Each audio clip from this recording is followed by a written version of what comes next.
Students, आज हम शुरू करते हैं कक्षा 10वीं सामाजिक विज्ञान से पाठ 19 सरकारी बजट और कर निर्धारण अर्थशास्त्र का यह पाठ 3। आइए शुरू करते हैं। सबसे पहले सार्वजनिक सुविधाएं, वह सुविधाएं जो रुपए खर्च कर खरीदा नहीं जा सकता, जैसे स्वच्छ पेयजल, प्रदूषण मुक्त वातावरण, सड़क, ईंधन, विद्यालय या महाविद्यालय, अस्पताल इत्यादि। यह सभी सुविधाएं रुपए देकर नहीं खरीदा जा सकता, भले कितना अमीर आदमी क्यों ना हो। सार्वजनिक सुविधाएं कहलाती हैं। इन सुविधाओं के लिए सरकार के ऊपर ही निर्भर रहना पड़ता है। देश के लोगों को सार्वजनिक सुविधाएं उपलब्ध कराना सरकार का दायित्व है। अब हम देखते हैं केंद्र सरकार के द्वारा सार्वजनिक सुविधाओं पर खर्च करने वाले बजट का 2019-20 का एक अनुमान रुपए करोड़ों में। सबसे पहले हम देखेंगे पेंशन पर 1,74,300 करोड़ रुपए। सर्वाधिक व्यय का जो है वो ब्याज पर है 6,65,061 करोड़ रुपए। और दूसरे नंबर पर हम देखते हैं यहाँ पर रक्षा पर 3,05,296 करोड़ रुपए खर्च करने का बजट है केंद्र सरकार का। और चौथे नंबर पर हम देखें तो सब्सिडी, जो गैस का एलपीजी सब्सिडी या दूसरे जो सब्सिडी केंद्र सरकार के द्वारा जारी किए जाते हैं, उस पर 2,96,684 करोड़ रुपए लगभग का अनुमान है। इस तरह से हम देखें तो सार्वजनिक सुविधाओं के नाम पर यहाँ पर ऊर्जा, विदेश मामले, वित्त, स्वास्थ्य और शहरी विकास, राज्यों के और अंतरण ट्रांसफ़र वगैरह जो भी राशियाँ ट्रांसफ़र होती हैं उन पर, वैज्ञानिक विभाग और कर प्रशासन जो टैक्स डिपार्टमेंट है उनके लिए। और इस तरह से अगर हम देखें तो कुल 27,84,200 करोड़ रुपए 2019 और 20 के लिए बजट का ये खर्च का या व्यय का अनुमान है। सार्वजनिक सुविधाएं, शासन को बहुत से कार्य करने होते हैं, उसके लिए योजना बनाना आवश्यक है। जैसे कि कितना खर्च करना है, करों से प्राप्त आवश्यक राजस्व कितना होगा। तो जो करों से जितनी राशि आवश्यकता होती है उसे लोगों से कर के रूप में वसूल किया जाता है। जो सार्वजनिक सुविधाओं पर खर्च करनी होती है तो सरकार के द्वारा जो कर वसूल करती है उसे ही राजस्व कहते हैं। तो करों से प्राप्त आवश्यक राजस्व कितना होगा यह भी सरकार प्लानिंग करती है। यदि राजस्व खर्च को करने से कम पड़े तो कितने ऋण की व्यवस्था करनी पड़ेगी, यह भी नियोजन में शामिल है। तो बजट भी एक प्रकार का नियोजन है और सरकार बजट इसलिए बनाती है ताकि उसे ये पता चल सके कि कितना खर्च करना है, कितना हमें करों से राजस्व की प्राप्ति होगी, और राजस्व यदि कम पड़ रहे हैं तो ऋण की व्यवस्था कितनी करनी है। दूसरी जो सरकार की भूमिका है सार्वजनिक सुविधाएं प्रदान करने के साथ, वह है न्यूनतम मजदूरी की व्यवस्था करना। तो इसके लिए आप देख पा रहे होंगे यहाँ पर राष्ट्रीय ग्रामीण रोजगार गारंटी अधिनियम 2005 सरकार ने पारित किया है। बाद में इसमें महात्मा गांधी जी का नाम जुड़ जाने के कारण यह नरेगा से मनरेगा हो गया। तो मनरेगा के जो अधिनियम है 2005, उसके अंतर्गत न्यूनतम 100 दिनों की मजदूरी स्थानीय स्तर पर रोजगार उपलब्ध करवाकर सामाजिक उपयोग के कई कार्य, जैसे कि स्टॉप डैम बनवाना, तालाबों की गहराई बढ़वाना, सड़क व्यवस्था करना। यहाँ पर आप देख पा रहे होंगे सड़क का काम कर रहे हैं, इस चित्र में आप देख पा रहे होंगे। और जो नहरें हैं या कैनाल हैं उनकी मरम्मत का कार्य, इस तरह के कार्य जो हैं वो सरकार कराती है। और न्यूनतम 100 दिनों की मजदूरी उपलब्ध कराना यह इस अधिनियम के अंतर्गत निश्चित किया गया है। इसमें आप इस चित्र में देख पा रहे होंगे इस तरह का जॉब कार्ड बनता है, एक जॉब कार्ड बनता है प्रत्येक मजदूरों का, और इस जॉब कार्ड में ही उनको खाता उनके खाते में राशि ट्रांसफ़र कर दी जाती है। तो नरेगा का जो नरेगा बाद में यह जो मनरेगा में बदल गया, नरेगा के जो काम करने का प्रक्रिया है वो पूरा संपूर्ण ऑनलाइन है।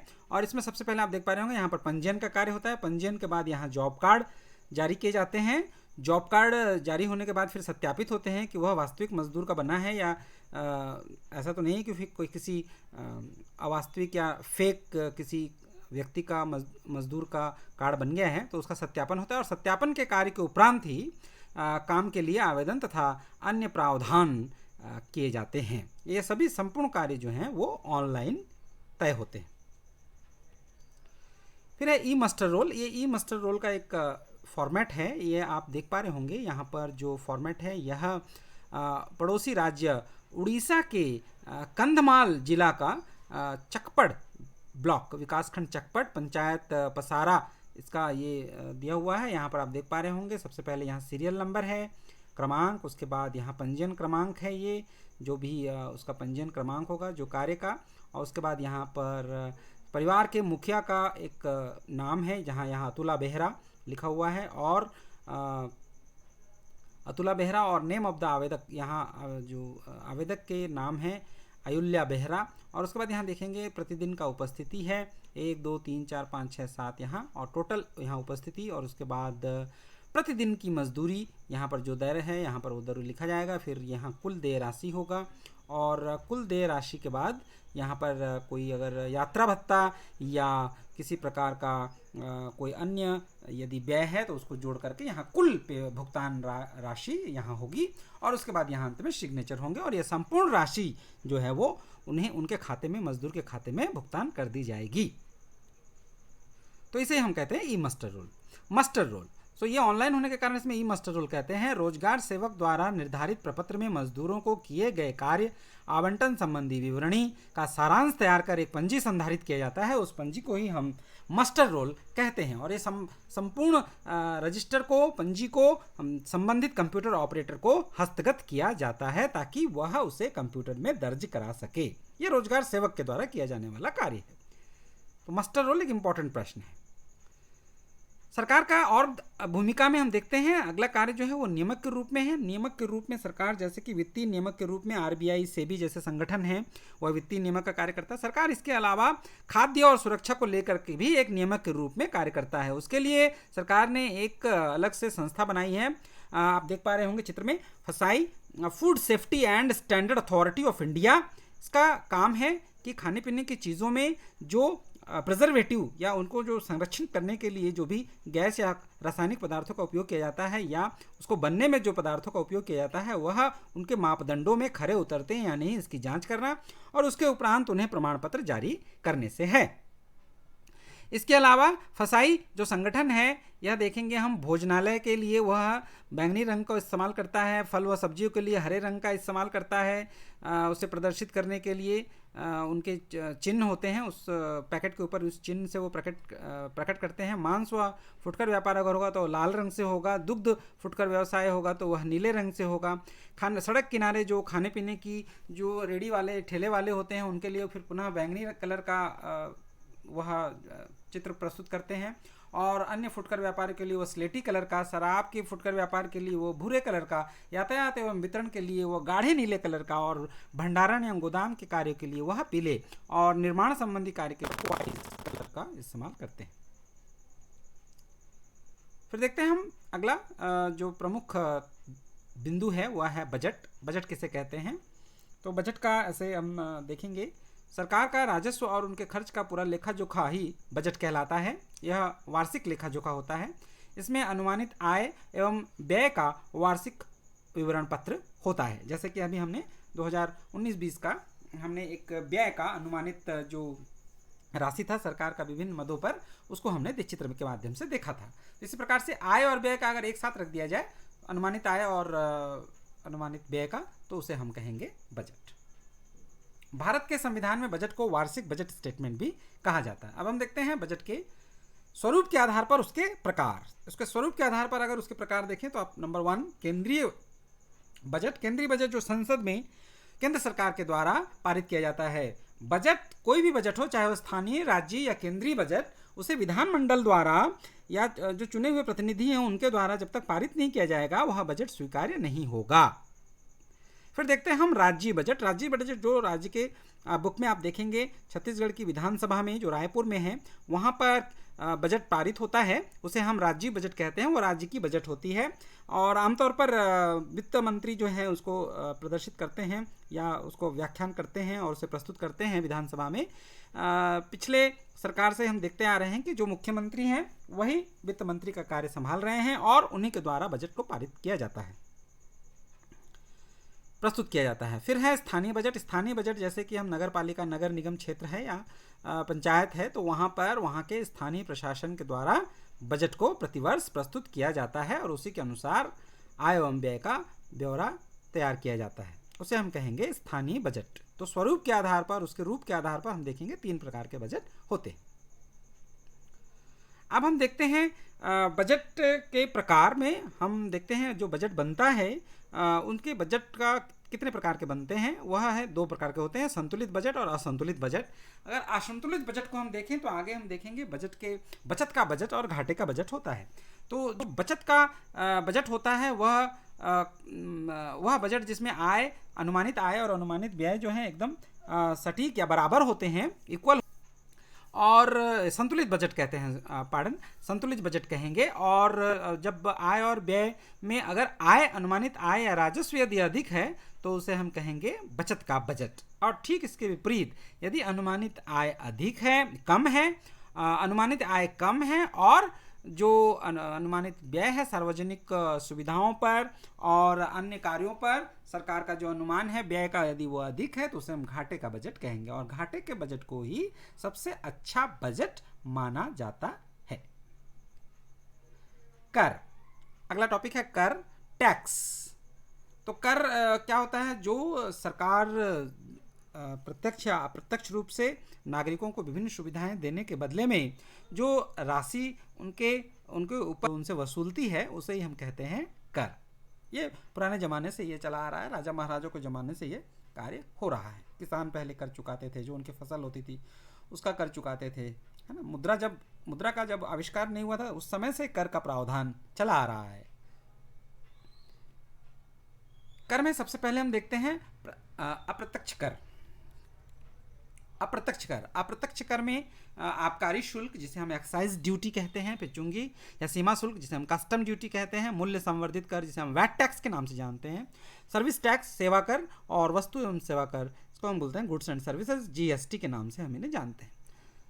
तो सबसे पहले हम देखते हैं आबकारी शुल्क। आबकारी शुल्क खाने पीने के चीज़ों पर, जो शराब है, इस तरह के जो खाद्य पदार्थ होते हैं जो उस पर आबकारी शुल्क लगता है और ये राज्य का कर है और राज्य सरकार इसको देखरेख में कर को वसूलती है और इनका अलग विभाग है, आबकारी विभाग।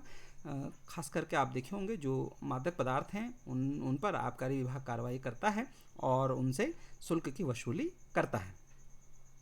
फिर हम देखते हैं चुंगी या सीमा शुल्क। देश की सीमाओं के अंदर यदि कोई वस्तु आती है तो उस पर सीमा शुल्क ग्रहण किया जाता है, जैसे एयरपोर्ट पर, है ना, और हवाई अड्डों पर और ये बंदरगाहों पर।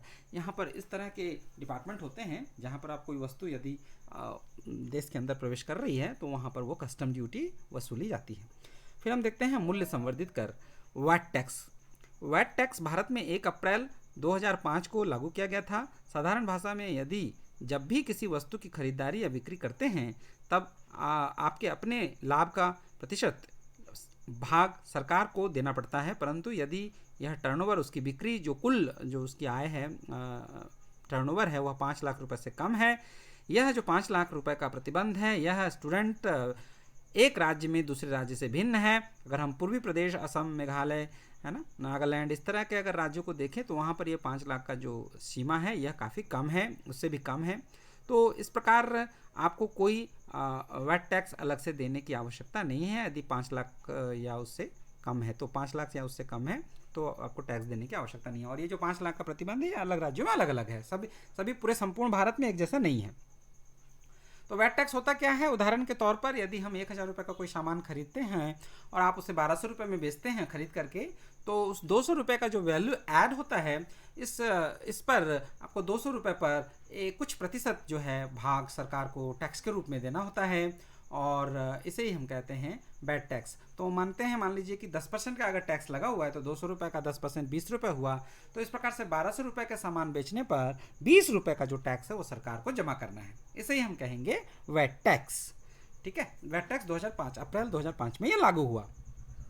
सर्वप्रथम अगर हम देखें तो पूरे विश्व में यूरोपीय देश फ्रांस में वैट टैक्स लागू किया गया था सन 1836 के आसपास। सो वैट जो टैक्स है या बिक्री कर है वह राज्य का विषय है। केंद्र सरकार केवल वैट के सफल कार्यान्वयन के लिए एक सुविधा प्रदाता या फैसिलिटेटर की भूमिका निभाता है। केंद्र सरकार का वैट टैक्स से कोई लेना देना नहीं है। ठीक है, मध्य प्रदेश का, दिल्ली का, बिहार का, तो इनका अलग अलग राज्यों का वैट टैक्स जो है ये राज्य देखते हैं। इसका केंद्र सरकार का कोई भी वैट टैक्स में रोल नहीं है। फिर हम देखते हैं जीएसटी या वस्तु या सेवा कर। ये बहुत ही प्रसिद्ध है बेटा, अभी के इसमें सिनारियों में ये बहुत ही ज़्यादा अभी प्रचलन में है। और वैट टैक्स के साथ साथ ये जीएसटी भी है। तो वस्तु एवं सेवा कर या जीएसटी एक व्यापक बहुस्तरीय गंतव्य आधारित कर है जो प्रत्येक मूल्य में जोड़कर लगाया जाएगा। इसे समझने के लिए हमें इस परिभाषा के तहत शब्दों को समझना होगा। बहुस्तरीय शब्द के साथ हम पहले शुरू करते हैं। कोई भी वस्तु निर्माण से लेकर अंतिम उपभोग तक कई चरणों के माध्यम से गुजरता है। श्रृंखला होती है, वितरण श्रृंखला कहते हैं हम। उत्पादक और अंतिम उपभोक्ता तक वस्तु पहुंचने से पूर्व इसमें कई मध्यस्थ का प्रवेश होता है। पहले चरण में कच्चे माल को खरीदा जाता है उत्पादक के द्वारा। फिर दूसरे चरण में उसका निर्माण किया जाता है। फिर सामग्रियों का भंडारण किया जाता है और ये वितरक के द्वारा, और उसके बाद उसे थोक व्यापारी को, और थोक व्यापारी से उसे फुटकर व्यापारी के पास आता है। और अंतिम चरण में फुटकर व्यापारियों से अंतिम उपभोक्ता उस सामान को खरीदता है। तो इसे हम कहते हैं बहुस्तरीय या गंतव्य आधारित विक्रय। Goods and service tax GST Bharat में 1 जुलाई 2017 से लागू एक महत्वपूर्ण अप्रत्यक्ष कर व्यवस्था है जिसे सरकार व कई अर्थशास्त्रियों द्वारा इसे स्वतंत्रता के पश्चात सबसे बड़ा आर्थिक सुधार बताया है। तो आप जीएसटी में यहाँ पर आप चित्र में देख पा रहे होंगे, जीएसटी का जो बिल है यह एक बिल है जीएसटी का। और इस बिल में आप देख पा रहे होंगे यहाँ पर लिखा हुआ है CGST माने सेंट्रल जीएसटी, और SGST इसका अर्थ है स्टेट जीएसटी। तो जो जीएसटी वसूला जाता है वह सेंट्रल लेवल पर या केंद्र सरकार के द्वारा उसका हिस्सा रहता है और राज्य सरकार का हिस्सा रहता है। दोनों मिलाकर के आपसे वसूला जाता है। जिस प्रकार से आप देख पा रहे होंगे 180 रुपये का यह कुछ सामान खरीद रहा है, टोटल उसका हो रहा है। और उसमें जीएसटी लग गया, यहाँ पर जीएसटी लग गया। जीएसटी यहाँ पर देख पा रहे हैं 16 रुपये 20 पैसे, 16 रुपये 20 पैसे करके जीएसटी लग गया है। तो इस प्रकार से 32 रुपये 40 पैसे का जीएसटी हुआ। तो वह मिला करके यहाँ पर 212 रुपये का यह सामान यहाँ पर पहले वाले बिल में आप देख पा रहे होंगे। और दूसरे वाले बिल में अगर हम देखें तो 433 रुपये के सामान हैं। यहाँ पर कुछ वेजिटेबल हैं, ठीक है, और ईरानी चाय है और चीज़ है, कुछ मूंग दाल है। किसी होटल का बिल है दूसरा वाला बिल, और उन्होंने 433 रुपये का उन्होंने खाया। और जीएसटी जो है वो CGST आप देख पा रहे होंगे 38 रुपये 97 पैसे, और SGST जो राज्य का हिस्सा है वो 38 रुपये 97 पैसे, बराबर 50-50% है। और 77 रुपये 94 पैसे का यहाँ पर GST हो गया। और इस प्रकार से 511 रुपये का यह बिल बन गया, खाने का होटल का बिल। तो इसे ही हम कहेंगे GST, SGST, CGST, central state. GST को समझने के लिए हम यहाँ इस एक सारणी के माध्यम से समझते हैं। जैसे हम देखते हैं जो कच्चा माल खरीदा जाता है, मान लीजिए 100 रुपये का है, तो 100 रुपये पर 10% की दर से अगर हम देखें तो यहाँ पर जो कर है वह 110 रुपये का हो जाता है। और इस प्रकार से उत्पादन में अगर 40 रुपये का खर्च होता है तो 110 रुपये में 40 रुपये और ऐड हो गए तो 150 रुपये। अब इस पर 10% हर स्तर पर टैक्स लगना है। तो यहाँ पर 10% की टैक्स में अगर उसमें जोड़ दिए 15 रुपये तो 165 रुपये हो गए। 165 रुपये में यदि लाभ को 30 रुपये जोड़ दिया जाए तो 195 रुपये। अब इस पर अगर 10% है तो 19 रुपये 50 पैसे के हिसाब से यह जो टैक्स है वो जुड़ जाएगा। तो कुल हो गया 214 रुपये 50 पैसे। तो इस प्रकार से ऐसा मतलब इस कीमत का जो मूल्य है 170 रुपये उसकी लागत मूल्य है। और 170 रुपये का लागत मूल्य कैसे हुआ, 110 रुपये पहले चरण में, फिर दूसरे चरण में 40 रुपये और जुड़ गए उसमें उत्पादन व्यय, और 30 रुपये जो लाभ है वह भी जुड़ गए, तो 170 रुपये हो गया। और ऐसा होने के लिए कर दायित्व पर बिक्री पारित कर दिया गया था और अंतिम दायित्व ग्राहक के पास आते आते इसे 214 रुपये चुकाने होंगे। ठीक स्टूडेंट्स, हम देखते हैं यहाँ पर, तो ये जो कच्चा माल है यहाँ पर जीएसटी लगने के बाद क्या परिवर्तन हुआ कर की दर में। तो जो कच्चा माल है यहाँ पर हम देखेंगे 100 रुपये की लागत है, 10% की दर से यदि टैक्स की दर है तो वह जुड़ करके हो गया 110 रुपये, और 10 रुपये का जो है सरकार को टैक्स दिया जाएगा। शुरू में ये 10 रुपये लगा। फिर हम देखते हैं उत्पादन पर व्यय जो है वो 40 रुपये हो गया, तो 100 रुपये में 40 रुपये जुड़ने के बाद वो 140 रुपये हो गया।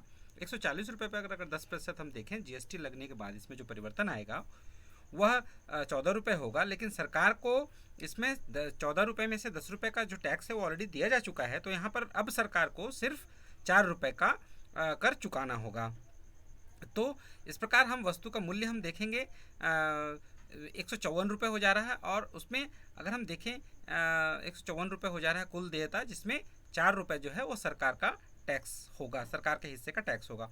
और उस पर 30 रुपये का यदि हम लाभ जोड़ दें 140 रुपये में, तो 170 रुपये हुआ। 170 पर अगर हम 10% की दर से टैक्स देखें तो ये होगा 17 रुपये, और 17 रुपये में हमने 14 रुपये का टैक्स जो है वह 2 चरणों में सरकार को ऑलरेडी जमा कर चुका है, तो अब सरकार के खाते में केवल 3 रुपये ही जमा होने हैं।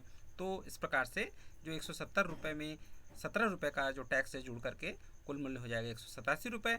तो 187 रुपये जो है वो ग्राहक को चुकाने हैं, जो जिसकी लागत 170 रुपये की वस्तु है, उसे 17 रुपये का कुल टैक्स जोड़ करके 187 रुपये ही ग्राहक को चुकाने हैं। इस प्रकार हम देखते हैं कि जो जीएसटी है वह ग्राहकों के लिए बहुत ही फ़ायदेमंद है। सेम वस्तु जिस पर हम पूर्व में देख रहे होंगे 44 रुपये 50 पैसे का टैक्स लग रहा था 10% की दर से, तो ग्राहक के लिए विक्रय मूल्य हो रहा था 214 रुपये 50 पैसे, वही वस्तु 170 रुपये की लागत से 17 रुपये के जीएसटी के साथ 187 रुपये हो रहा है। अतः यह बहुत ही फायदेमंद है। तो इन दोनों में अंतर हम देखते हैं, जीएसटी और वैट के बीच में एक तुलना करते हैं। तो जीएसटी को एक निश्चित प्रतिशत में ही लगाया जाता है। जीएसटी का अलग अलग शेड्यूल है, विभिन्न राज्यों के द्वारा इसको एक शेड्यूल बनाया गया है, अनुसूची में डाला गया है। जैसे कि 100 से भी अधिक छत्तीसगढ़ की सरकार ने एक अनुसूची पहले में डाला है। तो अनुसूची पहले में जैसे गुड़ है या खाने पीने की जो आधारभूत चीज़ें हैं या कृषि साधन है, ऐसे साधनों पर वहाँ जीएसटी नहीं लगाया गया है। उसके बाद जो शेड्यूल नंबर 2 या अनुसूची 2 है, उसमें बहुत सारी सूची हैं, उस सूची में बहुत सारी वस्तुएं हैं, उस पर वह जीएसटी लगाता है। तो जीएसटी जो है एक निश्चित है प्रतिशत उसका, और वैट पर जो है वो 4 अलग अलग प्रतिशत हैं, 0%, 4%, 8% और 12.5%। तो इस प्रकार से अलग अलग प्रतिशत है, कितना प्रतिशत किसी भी लगाया जा सकता है। यहाँ पर जीएसटी जो है वो एक ही प्रतिशत पे एक निश्चित प्रतिशत है, और उसे बिल में दर्शाया जाता है, रसीद में दिखाया जाता है जीएसटी को। अभी हमने 2 रसीद देखे, एक होटल का देखा और एक मॉल का देखा। तो हम दोनों में देखा कि सी जीएसटी और एस जीएसटी कितना कितना है उसमें, और कितना जुड़ रहा है वो वस्तु के मूल्य में, और कुल मूल्य में कितना वृद्धि कर रहा है, यह हमने बिल में स्पष्ट दिखा जा सकता है। लेकिन वैट में ऐसा कुछ नहीं होता है। जीएसटी पूर्णतः ऑनलाइन है और वैट टैक्स जो है वो ऑफलाइन है। जीएसटी ग्राहकों के लिए अच्छा है, जबकि वैट जो है वो दुकानदारों के लिए अच्छा है। ग्राहकों के लिए अच्छा है, देखा हमने 214 रुपये हो गया 170 रुपये के सामान को, और 44 रुपये 50 पैसे की जगह पर हम सिर्फ 17 रुपये का ही अभी जीएसटी लगने के बाद टैक्स चुकाना पड़ रहा है। अभी हमने उदाहरण में देखा। तो ये फ़ायदा है जीएसटी लगने का ग्राहकों को। जीएसटी में ग्राहकों के साथ पारदर्शिता बनी रहती है, जबकि वैट में नहीं बनी रहती है। जीएसटी में आया हुआ सारा पैसा सरकार देश के हित के लिए सरकार को मिल जाता है, जबकि वैट में पता ही नहीं चलता कि वह पैसा कहाँ गया, क्योंकि वह राज्य सरकार के पास है। जैसे पेट्रोल, डीजल और मोटर पार्ट्स, और इन चीज़ों पर सरकार जो है वैट टैक्स, राज्य सरकार वैट टैक्स लगाती है। लेकिन चूँकि स्पष्ट उसमें लेखा न होने के कारण या ऑनलाइन कार्यविधि न होने के कारण पता ही नहीं चलता कि कितना वसूल हुआ और कितना सरकार खर्च कर रही है। फिर हम अप्रत्यक्ष कर के बाद देखते हैं प्रत्यक्ष कर। अप्रत्यक्ष कर में सरकार को राजस्व की प्राप्ति की दृष्टि से अगर देखें तो अधिक जो राजस्व है वो अप्रत्यक्ष कर, जो पूर्व में हमने देखा सीमा शुल्क और जीएसटी, वैट टैक्स, इस तरह के करों से सरकार को बिक्री कर, इस तरह के करों से सरकार को राजस्व की प्राप्ति अधिक होती है। लेकिन प्रत्यक्ष कर से भी सरकार को एक निश्चित प्रतिशत में राजस्व की प्राप्ति होती है। उसमें हम प्रकार देखते हैं। सबसे पहले आयकर। आयकर व्यक्तियों के आय पर लगने वाला कर है। जितनी अधिक आय होगी इनकम टैक्स उतना ही अधिक होगा। No income no tax. Corporate कर।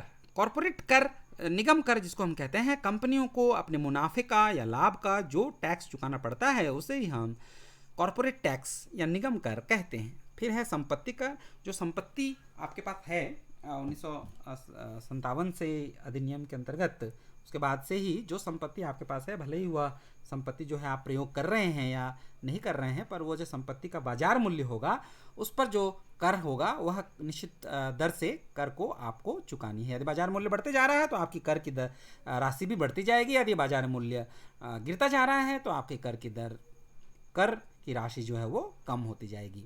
फिर है उपहार कर। तो हम देखते हैं सबसे पहले आयकर, इनकम टैक्स। तो कमाई पर कितना टैक्स देना है उसे हम आयकर कहते हैं।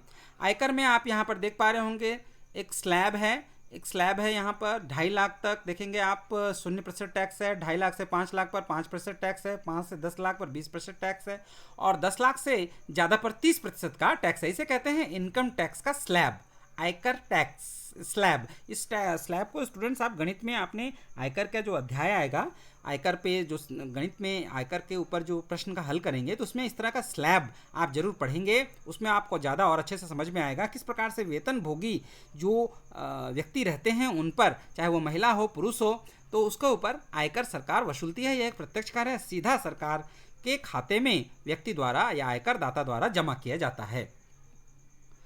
इसमें हम एक देखते हैं महत्वपूर्ण बिंदु, TDS, tax deducted at source. आयकर दाता से आय के स्रोत के माध्यम से यदि आयकर कटौती अग्रिम कर काट ली जाती है तो इसे ही हम टीडीएस या टैक्स डिडक्टेड एट सोर्स कहा जाता है।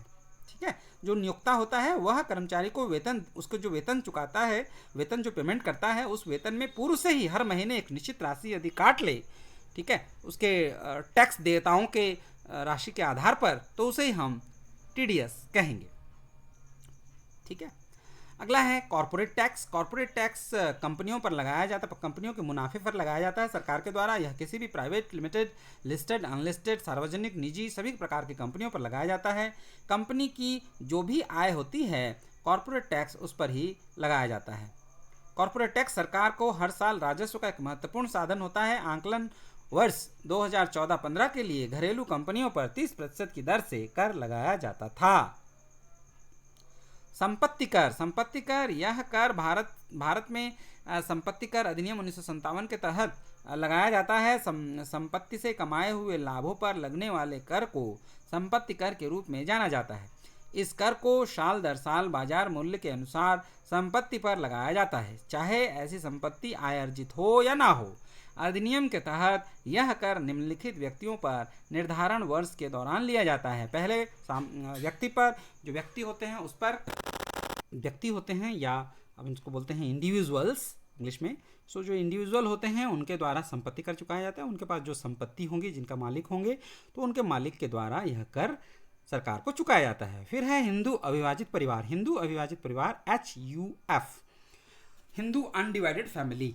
तो यह वह होता है जिसमें स्टूडेंट 3 पीढ़ी, कम से कम 3 पीढ़ी एक साथ निवास करते हैं या व्यवसाय करते हैं, उसे ही हम कहते हैं हिंदू अविभाजित परिवार। तो हिंदू अविभाजित परिवार यदि वह संयुक्त रूप से संयुक्त परिवार है और 3 पीढ़ी, मिनिमम कम से कम 3 पीढ़ी, उससे भी अधिक हो सकता है, यदि 3 पीढ़ी कार्य करते हैं तो उसे ही हम हिंदू अविभाजित परिवार कहेंगे। और उनकी जो संपत्ति है वह एक पीढ़ी से दूसरी पीढ़ी में हस्तांतरित होनी चाहिए। ठीक है, उसमें एक मुखिया होते हैं जिसको हम कर्ता कहते हैं और बाकी सब जो होंगे वो सदस्य होते हैं। तो यदि वह संयुक्त रूप से परिवार है और बिजनेस कर रहा है तो या निवास कर रहा है, तो उनकी जो संपत्ति होगी उसका टैक्स जो है हिंदू अविभाजित परिवार की तरफ से एक ही बार जमा होगा, अलग अलग सदस्य मिलकर के जमा नहीं करेंगे। फिर है कंपनी। कंपनी का तो हमने देख लिया, कंपनी के पास यदि कोई संपत्ति है तो कंपनी को भी ये संपत्ति कर सरकार को चुकानी होगी। फिर हम देखते हैं उपहार कर। अगर शादी, विरासत या वसीयत के रूप में रिश्तेदारों के उपहार स्वरूप मिले घर या भूभाग पर लगने वाला स्टैंप ड्यूटी का मूल्य यदि 50,000 रुपये से अधिक है तो वह कर योग्य होगा। इसलिए अगर स्टैंप ड्यूटी का मूल्य 50,000 रुपये से ऊपर जाता है तो यह आपके कर योग्य आय में जुड़ेगा। और आयकर की जो टैक्स स्लैब हमने देखा था, अभी टैक्स स्लैब हमने देखा कि 2.5 लाख रुपए तक शून्य है और 2.5 लाख से ऊपर तक है। 2.5 लाख से यदि 5 लाख तक है तो 5%, और 5 लाख से 10 लाख तक 20%, और 10 लाख से ऊपर यदि है तो उस पर 30% की दर से टैक्स चुकानी होगी। तो जो भी स्लैब होगा उसके अनुसार आपको स्टैंप ड्यूटी है 50,000 रुपये से अधिक चुकाया है तो उस प्रकार के उपहारों पर आपको चुकाना होगा, सरकार को टैक्स चुकाना होगा। यहाँ पर ध्यान रखने वाली बात यह है कि उपहार कर के लिए उन्हीं उपहारों पर जिनको प्राप्तकर्ता स्वीकार करता है उपहार के रूप में, उसे ही हम उपहार कर चुकाएंगे, है ना। आपको कोई फोर्सिबली अगर कोई चीज़ भेंट कर दे और आप उन्हें उपहार के रूप में स्वीकार नहीं कर रहे हैं तो उस पर आपको टैक्स नहीं चुकाना है, ये आपका मतलब दायित्व के अंतर्गत नहीं आता। तो इस प्रकार से स्टूडेंट ये अध्याय पूरा हुआ और ये आपके सामने गृह कार्य है कि सरकार की क्या भूमिका है, क्या क्या भूमिका होती है एक देश के नागरिकों के लिए, और बजट को परिभाषित कीजिए। और प्रत्यक्ष कर क्या है उदाहरण सहित लिखिए। भारत में जीएसटी कब लागू हुआ, प्रत्यक्ष कर और प्रत्यक्ष कर में 2 अंतर लिखिए। इस प्रकार से ये आप कुछ गृह कार्य हैं जो आपको पूरा करके मुझे भेजने हैं। मेल एड्रेस आपको धन्यवाद। अगला वीडियो बहुत ही जल्द। Thank you.